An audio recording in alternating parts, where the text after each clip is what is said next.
My own daughter called the cops on me for kicking her cheating mom's ex out of my house. So, I went full nuclear and made them seriously regret it. Have you ever walked into your own kitchen and realized you're basically the least important person in your wife and daughter's life behind her ex-husband who's sitting at your table like he pays the mortgage? Yeah, me neither. But there I was, holding my promotion paperwork while all three of them looked at me like I just crashed their family reunion. Let me give you the context before we get into it. I'm 39 years old, been working in logistics management for 15 years. Started as a warehouse associate making $12 an hour. Worked my way up, floor supervisor, operations manager, district manager candidate, the whole climb. Married Vivian 14 years ago. She's 38. We had Scarlett a year later. She's 18 now. I was there when she was born. Changed her diapers. Taught her to walk. Read her bedtime stories. Did everything a father should do. Vivian worked retail when we met. Quit after Scarlett was born. Said she wanted to focus on being a mom. I was fine with it. Worked extra hours. Picked up overtime. Made sure we had everything we needed. House in a decent neighborhood, 2 cars, savings account, normal middle-class life. Scarlett grew up as daddy's girl. At least until recently. Around 6 months ago, she started using my first name instead of dad. Thought it was a phase. Teenagers pulling away, normal stuff. Didn't think much of it. Vivian changed too. More secretive, more distant. Spent a lot of time on her phone. I figured maybe she was going through something. Midlife crisis or whatever. Tried to be supportive. Give her space. Be patient. Turns out I was just being blind. I pulled into the driveway at 3:15 p.m. on a Tuesday. Early for me, way early. But I had news. The kind of news that changes everything. District manager, the promotion I'd been grinding for over 2 years. 40% raise, company car, stock options, the whole package. My boss pulled me into his office that morning and laid it all out. Said I'd earned it. Said nobody worked harder or smarter than me.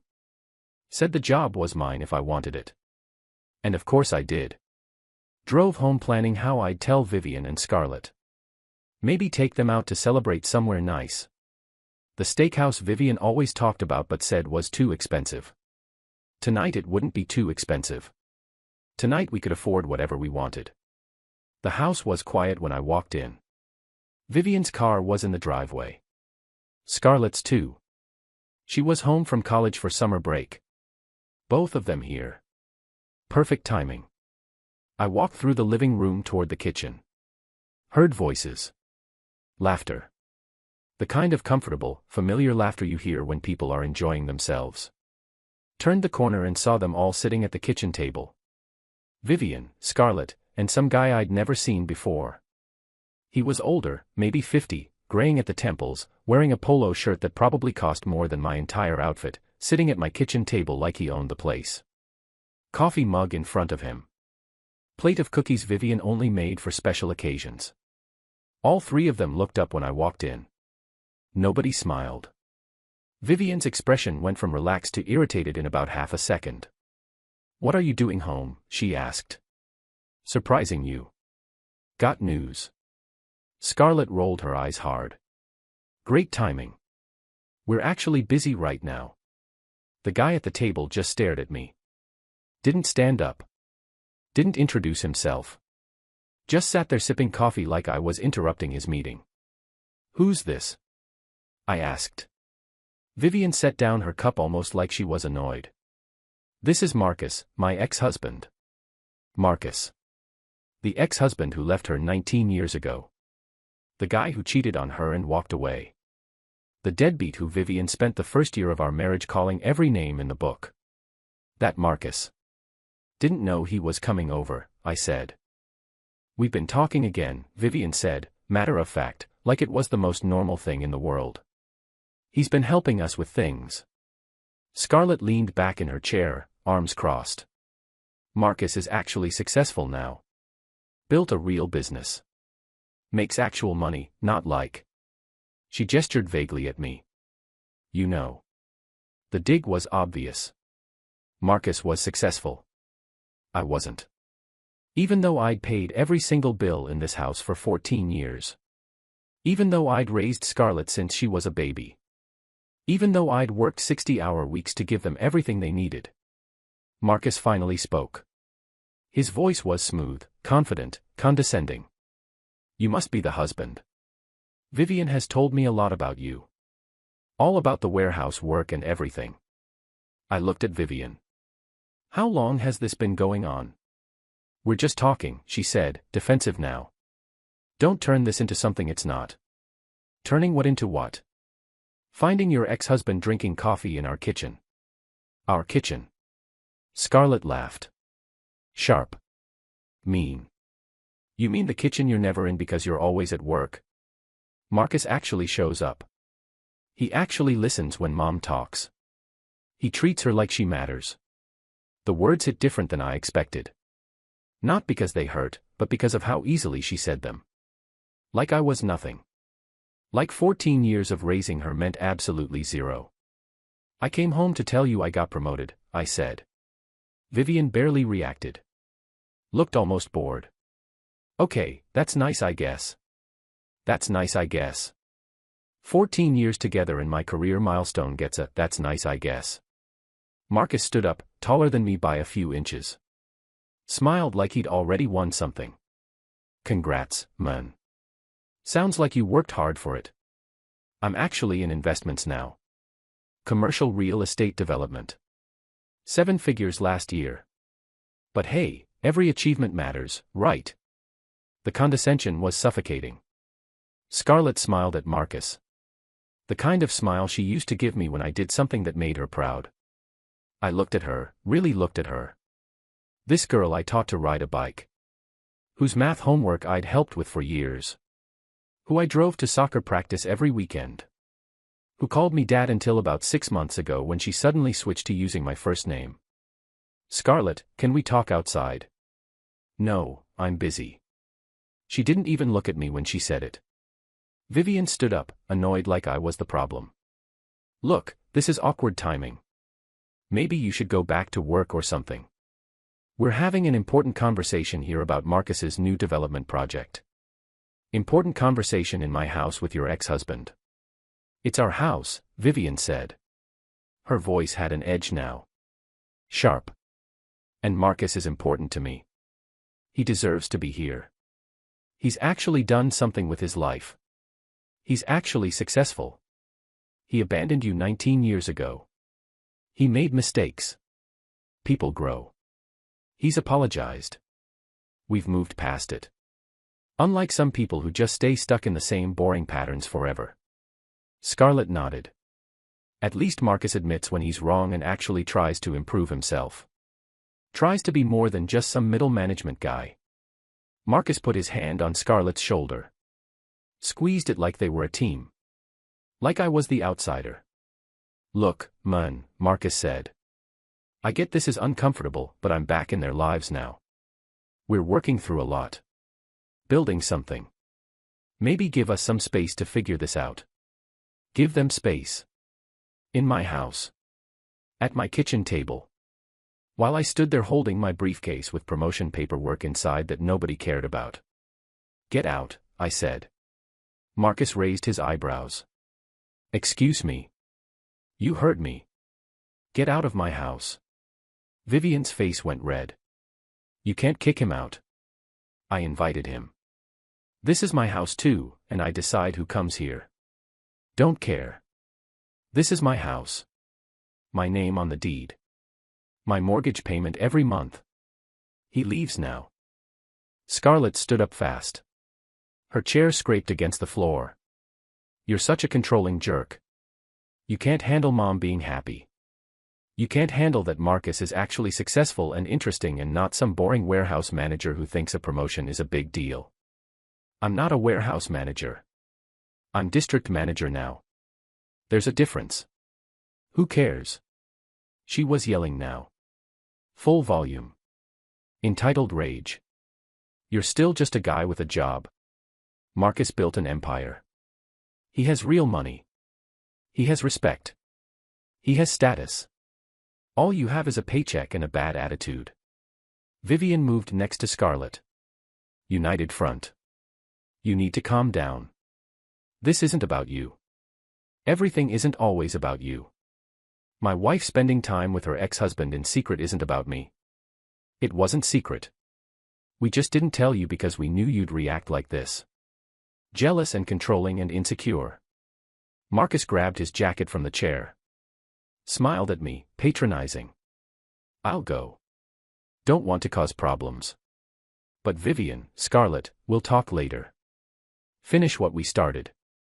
He walked past me, stopped right next to me, close enough that I could smell his cologne. Expensive. She deserves better, man. Just so you know. Way better. Then he left. The front door closed. I stood in the kitchen with Vivian and Scarlett staring at me like I just ruined Christmas. Happy now? Vivian said. You just embarrassed us in front of Marcus. Made us look like we're living with some insecure child who can't handle his wife having friends. Friends. That's what we're calling it. What else would it be? I looked at her. 14 years of marriage. 14 years of building a life together. 14 years of me working extra shifts to pay for Scarlett's braces and Vivian's car and the furniture she wanted and the vacations she planned. 14 years of being the stable one, the reliable one, the boring one. I want him gone, I said. Permanently. He doesn't come back here ever. Scarlett stepped forward. Chin up. Entitled. You don't get to decide that. Marcus treats Mom better than you ever did. He's exciting. He's successful. He actually makes her feel special. You're just boring. Honestly, I wish he was my dad instead of you. There it was. The truth she'd been holding back. Wishing her own father wasn't her father. I want you both gone, I said, voice steady, cold. You have 24 hours to leave or I'll file for exclusive use of the house. You have no legal right to be here. Not on the deed, not on the mortgage. Vivian's laugh was sharp, disbelieving. What? Both of you pack your stuff and get out. 24 hours. You can't kick us out, Scarlett said. Mom's your wife. This is her house too. You can't just throw us away. Her name is not on the deed. I bought this house 2 years before we got married. It's mine. Legally mine, and I'm done sharing it with people who don't respect me. Vivian's face changed. The color drained. You're bluffing. Try me. 24 hours or I file paperwork tomorrow morning. She pulled out her phone, started typing fast, probably texting Marcus, probably crying about how mean I was being, probably planning her next move. Scarlett grabbed her phone too. Fine, we'll leave. But you're going to regret this. Marcus will take care of us. He actually loves us. He actually cares. You just pretend. They both stormed upstairs. I heard doors slamming, drawers opening. The sounds of angry packing. I stood in the kitchen alone. The coffee Marcus had been drinking was still warm. The cookies Vivian made were still on the plate. Everything looked normal, like a regular Tuesday afternoon, like my life hadn't just detonated. 20 minutes later, they came back down, each carrying 2 suitcases. Vivian's face was red from crying. Scarlett looked furious.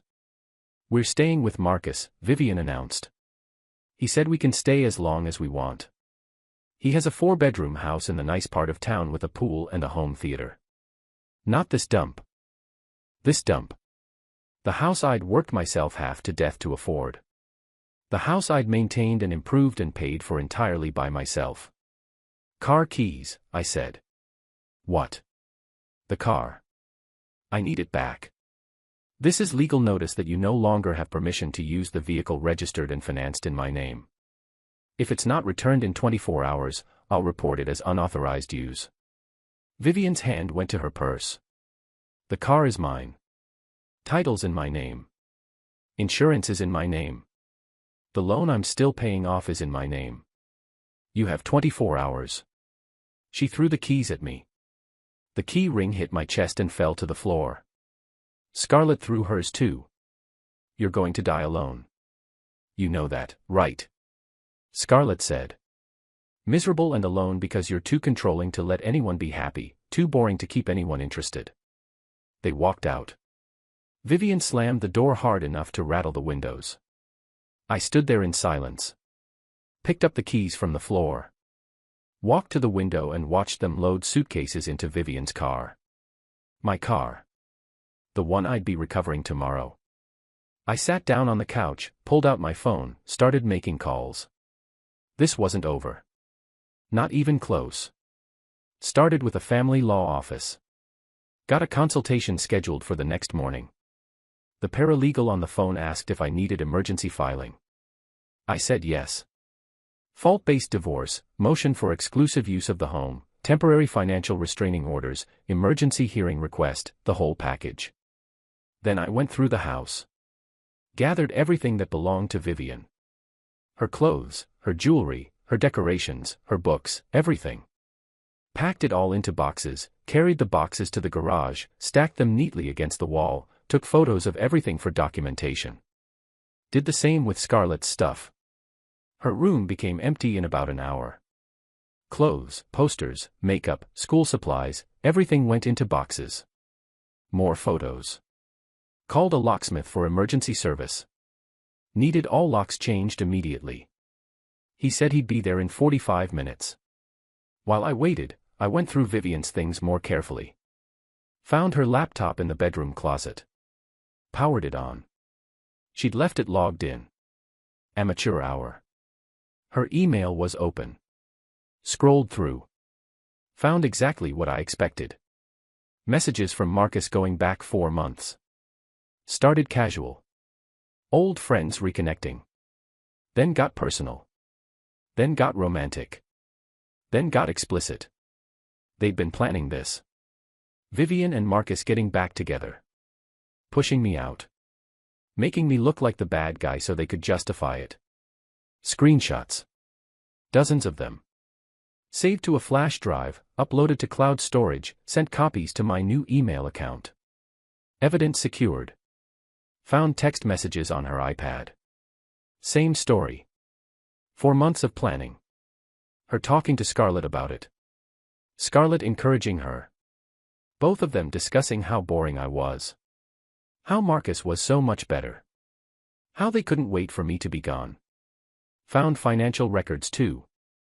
She'd been moving money from our joint account to a personal account I didn't know existed. Small amounts. 50 here, 100 there. Added up to about 8,000 over 6 months. Theft. Financial infidelity. Whatever you want to call it. I documented everything. The locksmith showed up right on time. Changed every lock. Front door, back door, garage door keypad, even the side gate. Gave me all new keys. Every old key was now worthless metal. Cost me $400. Worth every penny. By midnight, I had a case file that would bury her in court. Printed copies, digital copies, everything organized and labeled. My phone buzzed. Text from an unknown number. You're making a huge mistake. Marcus is going to help us get everything you own. You just signed your own death warrant. Had to be Scarlett. Block the number. Another text from a different unknown number. This is Vivian. Your behavior is abusive. Locking us out. Taking my car. Canceling my phone. I'm documenting everything. You're going to regret this. I responded once. Car is in my name. House is in my name. Phone plan is in my name. You have no legal claim to anything. Divorce papers being filed tomorrow morning. See you in court. Blocked that number too. Tried to sleep. Couldn't. Brain was running calculations. How much money I'd been spending on them every month. How much I'd spent over the years. How much of my life I'd wasted on people who never respected me. My own daughter. My blood. Turned against me. The math was ugly but also motivating. All that money was mine now. All that time was mine now. My life was mine now. Morning came. I showered, got dressed, went to the law office. The attorney listened to my story, looked through my evidence, nodded the whole time. You've got everything we need. This is going to be straightforward. The hidden account and the documented affair give us strong grounds for fault-based filing. We'll request an emergency hearing for temporary orders. Exclusive use of the marital residence, financial restraints, and vehicle control. How fast can we move? Emergency hearings usually happen within 72 hours. Given the evidence of financial misconduct and her voluntary departure from the residence, the judge will likely rule in your favor on temporary orders. What about Scarlett? She's 18. She's an adult. Legally, you have no ongoing financial obligations unless there's a specific support situation like college tuition that was agreed upon. But if you want to cut ties completely, you can. I want them to get nothing from me. Zero. We can make that happen. The fault-based filing with adultery evidence puts you in a strong position. You'll get everything. Do it. Papers were filed that morning. Emergency hearing scheduled for Friday. 3 days away. I went back home. Changed my direct deposit to a new account at a different bank. Moved my savings to the same account. Called the credit card companies and canceled the cards where Vivian was an authorized user. The joint account stayed open with minimal funds for now. My lawyer said to wait for court orders before making major changes there. The house was quiet. Too quiet. 14 years of noise and chaos and constant demands. Now it was just me. Felt good. 24 hours passed. The car didn't come back. I contacted my insurance company, explained the situation, got legal advice from my attorney. He said since I'd given written notice and she'd refused to return it, I could recover it myself as long as I had proper documentation. I went to Marcus's address that I'd pulled from property records online. The car was sitting in his driveway. I used my spare key, drove it home, called my attorney immediately, documented everything, notified the insurance company it was recovered, removed Vivian from the policy. All legal. All documented. Friday morning. Court hearing. I showed up with my attorney, evidence binders, financial records, screenshots, photos, everything. Vivian showed up with Marcus. No attorney. Looking confused and angry. The judge reviewed the evidence. The hidden account. The affair. The voluntary departure. The vehicle situation. My sole ownership of the house. The financial records showing I'd paid for everything. Took 20 minutes. Motion for exclusive use of the marital residence is granted. Respondent is ordered to retrieve personal belongings under supervision within 48 hours. Temporary restraining orders on joint accounts approved pending final divorce decree. Vehicle registered in petitioner's name remains in petitioner's possession.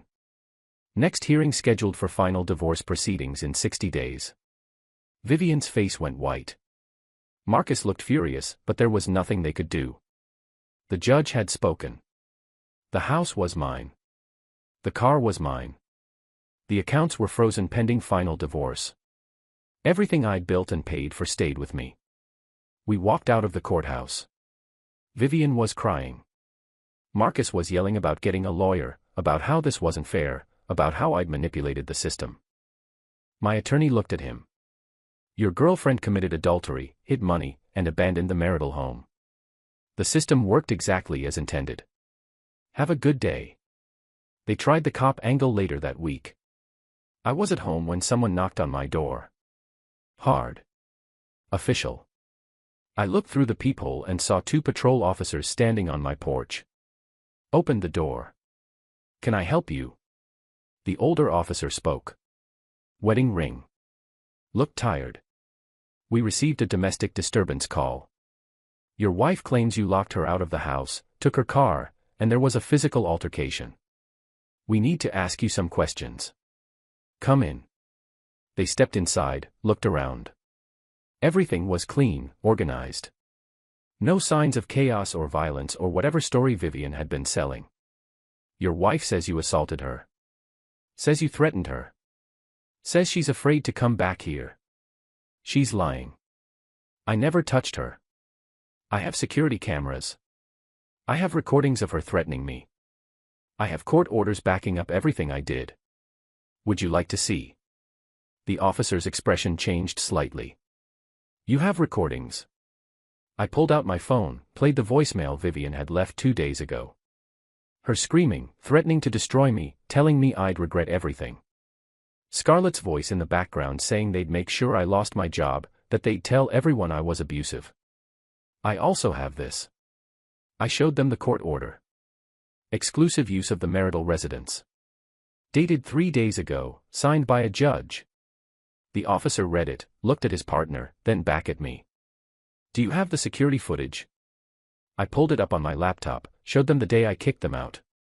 No physical contact, no violence, just me telling them to leave. Them screaming and throwing things. Me standing there calmly. Them eventually walking out on their own. Then I showed them the property deed. My name only. The vehicle title. My name only. The bank statements showing I'd paid every bill for 14 years. The officers went through everything, asked questions, verified details, took notes. Finally, the older officer closed his notepad. Sir, you're within your rights here. Everything you did was legal. You own the property. You own the vehicle. There's no assault, no harassment from your end. The court order backs up your actions. We'll document this and note that the allegations appear unfounded. What about the threats she made? The false report. We'll include that in our report. If she continues making false allegations, you can pursue charges for filing a false report. Keep all your documentation. They left. I stood in my doorway and watched them drive away. My phone rang. Unknown number. I answered, put it on speaker, started recording. You think you're so smart? Vivian's voice. Shaking with rage. You think you can just throw us out like garbage? That's my house too. I live there. I have rights. Your name's not on the deed. You have 0 rights. The court agreed. And you're being recorded. You're going to regret this. I already called the police. I told them you assaulted me. That you threatened me. That I'm afraid for my life. They just left. Saw all my evidence. Told me you filed a false report. Keep going and you'll catch charges. She wasn't listening. You left me with nothing. No car, no phone, no money. That's abuse. That's domestic violence. They're going to arrest you. The cops just cleared me. The court gave me exclusive use. Everything I did was legal. And you threatening me right now is on record. Then I heard movement on her end. Muffled voices. Then Scarlett's voice came through. You're a piece of garbage. You know that. Her voice was cold, calculated. You ruined everything. Mom's crying every day because of you. Marcus says you're going to pay for what you did. Marcus can say whatever he wants. You're on speaker. Being recorded.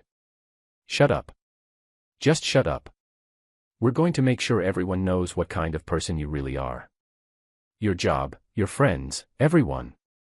We're going to destroy you. Try it. See what happens. All of this is recorded. All of it goes to my attorney.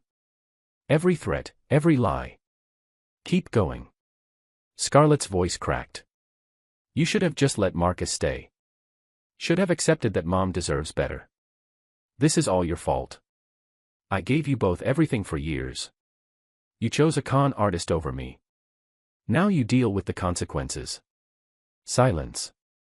Then the call ended. I saved the recording, sent it to my attorney, added it to the evidence file. They kept calling from different numbers. I blocked everyone, kept records of everything. The final divorce hearing happened 60 days later. My attorney presented everything. The affair. The hidden money. The harassment. The false police report. The recorded threats. Vivian showed up with a public defender.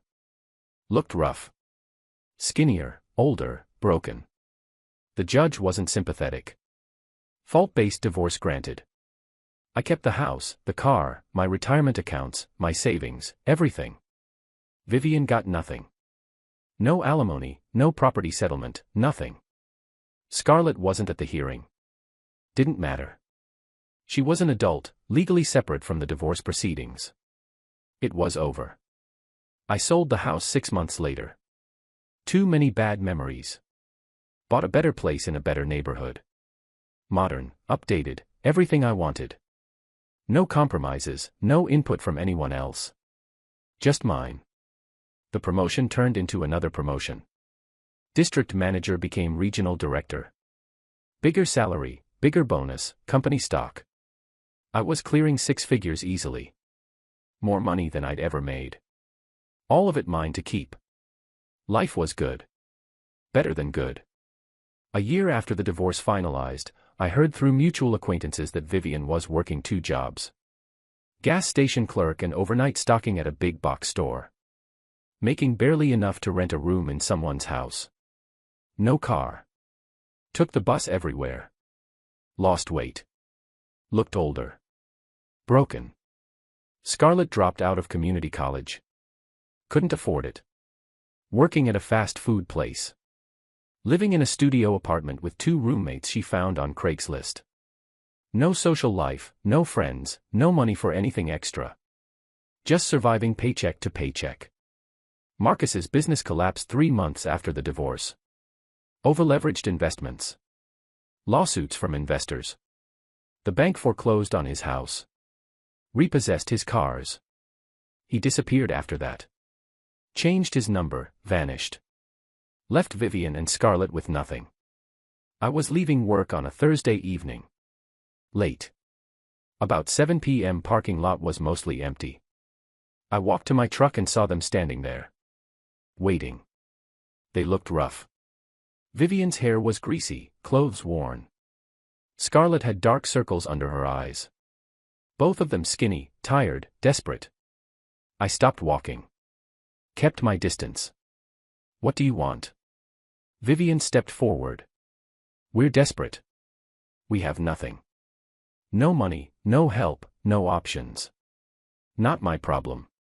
Scarlett spoke up, voice weak. None of the attitude from before. Please. We're barely surviving. Mom works 2 jobs and still can't afford rent. I'm working full-time and going to school. We're drowning. You made your choices. We were wrong, Vivian said, tears starting. I was wrong. Marcus was a mistake. A huge mistake. You were good to us. I threw that away. I know that now. Please.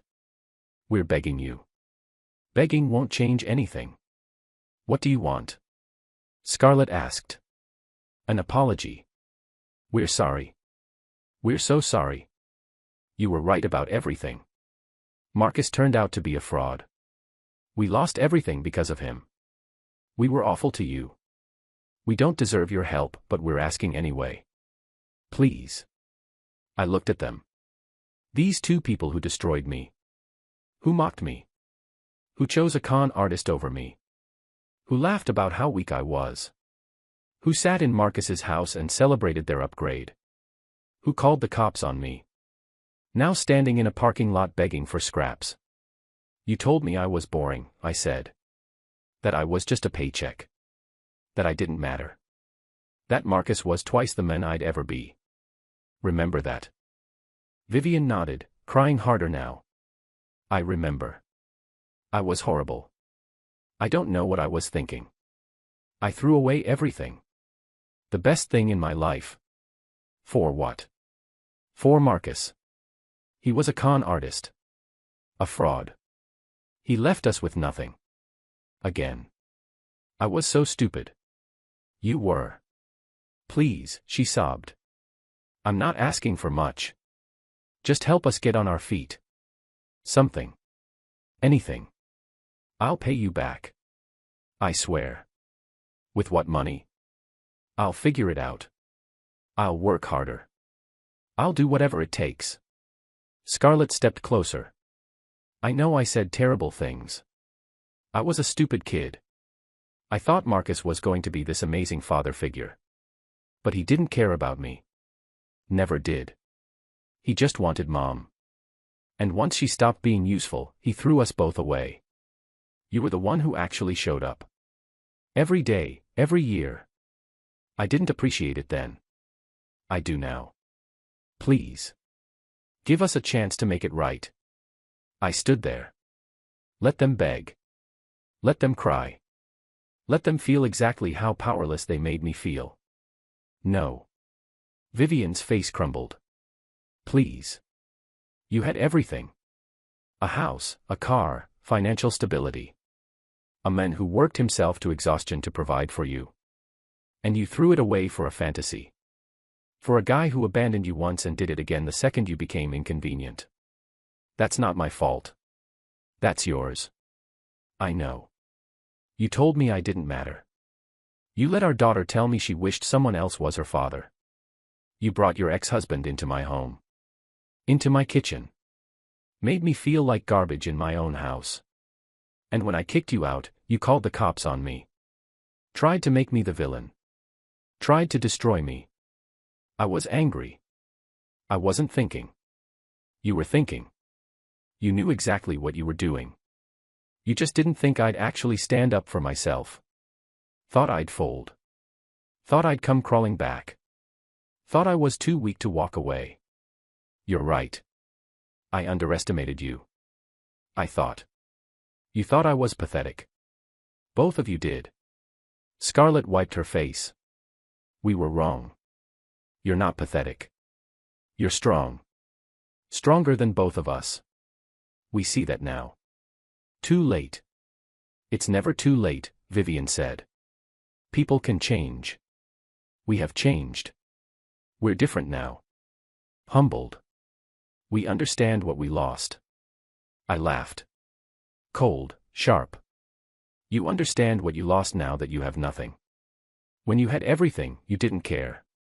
You only value me now because I'm your last option. That's not change. That's desperation. Please, Vivian was on the edge of breaking down completely. I love you. I still love you. I made a mistake. The worst mistake of my life. Don't make me pay for it forever. You don't love me. You love what I provided. There's a difference. That's not true. It is. You loved Marcus until things went south. Now you love me because I'm the only one left who might help. That's not love. That's convenience. Things didn't just go south, Vivian said, voice breaking. Everything collapsed. Everything. His business failed. The investments he kept bragging about, the deals, the partnerships, all of it fell apart. Turns out he was overleveraged. Drowning in debt. Using credit to fund his lifestyle. The house, the cars, the trips, none of it was real. I said nothing. Just listened. His creditors started calling, she continued. Then the lawsuits came. Investors he'd promised returns to. Business partners he owed money. The bank foreclosed on the house. Repossessed the cars. Everything. He lost it all in 3 months. He kicked us out before everything collapsed, Vivian whispered. Told us we were dragging him down. That we were liabilities. That he needed to focus on saving himself. Said we were trash. That we'd always be trash. That no amount of help would ever make us good enough for his level. Then he changed his number and disappeared. Scarlett tried again. What about me? I'm your daughter. Your actual daughter. That has to count for something. You said you wished Marcus was your father instead of me. You made your choice. But I'm still your daughter. Your blood. Biology doesn't mean loyalty. You proved that. Please. We'll do anything. Whatever you want. We'll sign anything. We'll agree to anything. Just help us. Please. We're going to end up on the street. I pulled my keys from my pocket. Then end up on the street. Not my problem. You're really going to let us be homeless? You really chose a con artist over a man who gave you everything. So yeah. I'm really going to let you figure it out on your own. Scarlett's voice cracked. Mom pushed me. Mom pushed me to say those things. To reject you. To choose Marcus. She convinced me you were holding us back. That we deserved better. Vivian's head snapped toward her daughter. Scarlett, don't. He deserves to know. Scarlett looked at me, tears streaming. Every time I started to feel guilty about how we treated you, she'd remind me about Marcus's money. His house. His lifestyle. She'd say you were just average. That we were settling. That I deserved a real father figure. Someone successful. Someone impressive. That's not, Vivian started. It is, Scarlett's voice was hollow. You coached me. Rehearsed with me. Told me exactly what to say to hurt him enough that he'd let us go without a fight. You said if I made him feel worthless as a father, he'd back off. Stop trying to keep us. Make it easier. I looked at Vivian. Her face was white. Caught. Exposed. You used your own daughter as a weapon, I said, voice flat, dead calm. I thought I was doing what was best for us, Vivian whispered. I thought Marcus was our chance at a better life. I was wrong. So wrong. Please. I'm sorry. I poisoned her against you. I made her say those things. It's my fault. All of it. Punish me, not her. I'm punishing both of you with indifference. Please. You didn't just leave me. You orchestrated it. Weaponized your child. Turned her into a tool to destroy me. Then sat back and watched while she delivered the killing blow. That's not a mistake. That's calculated cruelty. Vivian dropped to her knees right there in the parking lot. Full breakdown. Please. I'm begging you. On my knees. Please help us. I'll do anything. Anything. I looked down at her. This woman I spent 14 years with. Who I trusted. Who I loved. Who destroyed me without hesitation. Who turned our daughter into a weapon. Who walked away smiling. Now kneeling on concrete, begging for help from the men she threw away. Get up. Not until you agree to help. Then stay there. I walked around her, got in my truck, started the engine. Scarlett ran to my window, banged on it. You can't just leave us like this. I rolled down the window slightly. Watch me. We'll die out here. Doubtful. You'll suffer. You'll struggle. You'll work 3 jobs like I did. You'll eat ramen for months. You'll learn what it actually costs to survive without someone carrying you. Maybe that'll teach you something. I hate you. Good. Makes this easier. We're desperate. So was I when you destroyed my life. When your daughter told me she wished I wasn't her father. When you brought your ex into my home and made me feel like nothing. Where was your mercy then? Vivian was still on her knees, sobbing. Broken. I'm sorry. I'm so sorry. Please don't do this. I looked at her one last time. No anger, no sadness, nothing. Just empty. You did this. You chose this. Now live with it. I rolled up the window, drove away. Left them standing in the parking lot. Vivian still on her knees. Scarlett crying. Both of them exactly where they put themselves. They made their choices. I made mine. That's how it works.